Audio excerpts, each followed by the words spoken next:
நண்பா இந்தியாவிலே ஃபர்ஸ்ட் டைமா அண்டர் 18 கேட்டகரியில வந்து பாத்தீங்கன்னா நேஷனல் கபடி சாம்பியன்ஷிப் நடக்க போகுது. இதுல தமிழ்நாடு டீமோட பாய்ஸ் டீம் கேர்ள்ஸ் டீம் ரெண்டு பேரும் பார்ட்டிசிபேட் பண்ண போறாங்க. சோ இந்த டோர்னமெண்ட்டை பத்தின டீடைல்ஸ் இந்த வீடியோல பார்க்கலாம். அது மட்டும் இல்லாம பாட்னா பைரேட்ஸ் டீமை பத்தி ஒரு இன்ட்ரெஸ்டிங்கான ஃபேக்ட் வந்து பாத்தீங்கன்னா இந்த வீடியோல சொல்ல போறேன். சோ வீடியோ ஸ்கிப் பண்ணாம பாருங்க. புதுசா வந்து பாக்குறீங்கன்னா சேனலை சப்ஸ்கிரைப் பண்ணிட்டு இந்த வீடியோக்கு லைக் கொடுத்துக்கோங்க.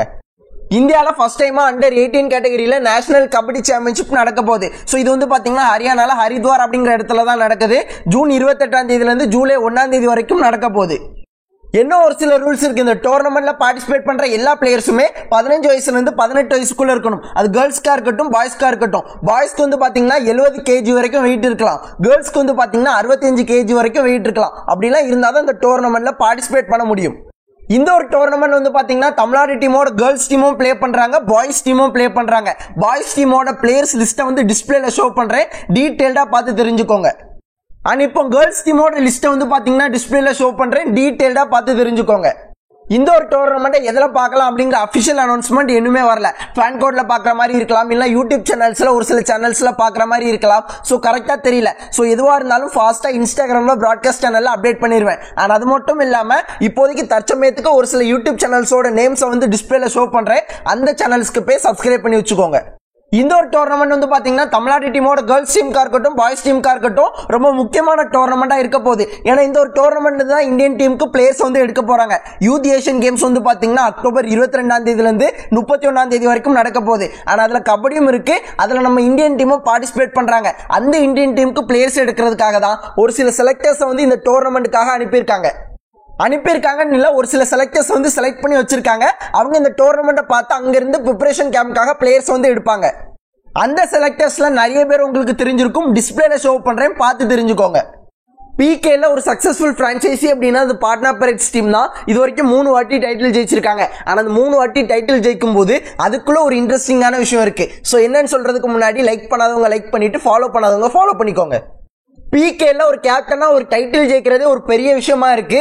ஆனா அப்படி பார்க்கும்போது தர்மராஜனே 40 வயசுல வந்து பாத்தீங்கன்னா அந்த டைட்டில் வந்து ஜெயிச்சிருக்காரு. ஒரு ஓல்டஸ்ட் கேப்டன், வயசான கேப்டன் டைட்டில் ஜெயிச்சது வந்து பாத்தீங்கன்னா தர்மராஜன் தான். பிகேஎல் சீசன் 4ல பாட்னா டீமுக்காக ஜெயிச்சு கொடுத்திருக்காரு. அதே போல பிகேல ஒரு யங்கஸ்ட் கேப்டன், சின்ன வயசுலேயே ஒரு கேப்டனா இருந்து ஜெயிச்சு கொடுத்திருக்காரு அப்படின்னா அது வந்து பாத்தீங்கன்னா பர்தீப் நர்வால் பாட்னா பைரேட்ஸ் டீமுக்காக பிகேஎல் சீசன் 5ல வந்து ஜெயிச்சு கொடுத்திருக்காரு. ரெண்டு பேருமே பாட்னா பைரேட்ஸ் டீமுக்காக ஜெயிச்சு கொடுத்திருக்காங்க. ஒரு ஓல்டஸ்ட் கேப்டன், ஒரு யங்கஸ்ட் கேப்டன். அது மட்டும் இல்லாம ரெண்டு பேரும் அடுத்தடுத்த சீசன் தொடர்ச்சியா ஜெயிச்சு கொடுத்திருக்காங்க. பிகேல இது வரைக்கும் 11 சீசன் வந்து நடந்திருக்கு. இந்த 11 சீசன்லயும் தொடர்ச்சியா ஒரு சில டீம்ஸ் வந்து ஜெயிச்சிருக்கலாம். பட் 11 சீசனும் 11 கேப்டன்ஸ் வந்து ஜெயிச்சிருக்காங்க. பிகேஎல் சீசன் 1ல வந்து பாத்தீங்கன்னா ஜெய்ப்பூர் டீமுக்காக நவ்தீப் கௌதம் வந்து ஜெயிச்சிருக்காரு. பிகேஎல் சீசன் 2ல வந்து பாத்தீங்கன்னா அனுப் குமார் யூம்பா டீமுக்காக ஜெயிச்சு கொடுத்திருக்காரு. பிகேஎல் சீசன் 3ல வந்து பாத்தீங்கன்னா மன்பிரீத் பாட்னா டீமுக்காக ஜெயிச்சு கொடுத்திருக்காரு. பிகேஎல் சீசன் 4ல தர்மராஜனே பாட்னா டீமுக்காக ஜெயிச்சு கொடுத்திருக்காரு. பிகேஎல் சீசன் 5ல பர்தீப் நர்வால் பாட்னா டீமுக்காக ஜெயிச்சு கொடுத்திருக்காரு. பிகேஎல் சீசன் 6ல ரோஹித் குமார் பெங்களூர் டீமுக்காக ஜெயிச்சு கொடுத்திருக்காரு. பிகேஎல் சீசன் 7ல பெங்கால் வாரியர்ஸ் டீமுக்காக மணிந்தர் வந்து ஜெயிச்சு கொடுத்திருக்காரு. பிகேஎல் சீசன் 8ல ஜோகிந்தர் நர்வால் டெல்லி டீமுக்காக ஜெயிச்சு கொடுத்திருக்காரு.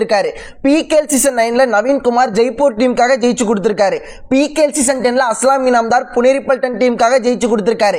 பிகேஎல் சீசன் 11ல ஹரியானா ஸ்டீலர்ஸ் டீமுக்காக ஜெய்தீப் வந்து ஜெயிச்சு கொடுத்திருக்காரு ஒரு கேப்டனா. நண்பா இதே மாதிரி எல்லா வீடியோக்கும் ஒவ்வொரு இன்ட்ரெஸ்டிங் ஃபேக்ட் வேணும் அப்படின்னு நினைச்சீங்கன்னா மறக்காம கமெண்ட்ல சொல்லுங்க. கண்டிப்பா இன்ட்ரெஸ்டிங்கான விஷயங்களை கொண்டு வரேன். அது மட்டும் இல்லாம இனிமே ரெகுலரா வீடியோஸ் வரும். சோ இந்த வீடியோ அவ்வளவுதான். சோ இவ்வளவு நேரம் வீடியோ ஸ்கிப் பண்ணாம பார்த்தவங்க எல்லாருக்குமே நன்றி. இதே போல நல்ல வீடியோல நாளைக்கு பாக்குறேன். அது வரைக்கும் டாடா பாய், see you நண்பா.